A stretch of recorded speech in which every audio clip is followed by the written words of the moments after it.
দেখুন, একটা কথা মনে পড়ে যাচ্ছে যে আমরা প্রত্যেকেই জানি যে জন্ম হোক যথাযথা, কর্ম হোক কিন্তু ভালো। পৃথিবীতে অনেক মহৎ ব্যক্তি আছেন যাদের জন্মস্থান হয়তো আমাদের প্রথাগত দিক থেকে বা আমাদের সামাজিকতার নিরিখ হয়তো খুব খারাপ বংশে, কিন্তু তাদের কর্মটা কিন্তু খুবই কিন্তু ভালো হয়েছিল।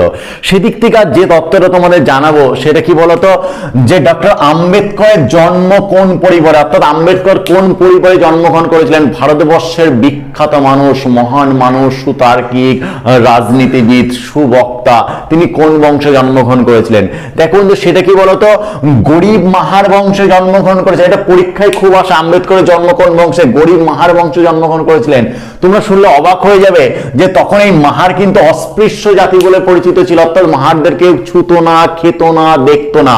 ফলে এরকম অস্পৃশ্য গরিব মাহার বংশে কিন্তু ভারতবর্ষের সংবিধানের রূপকার ডক্টর বি আর আম্বেদকর জন্মগ্রহণ করেছিলেন।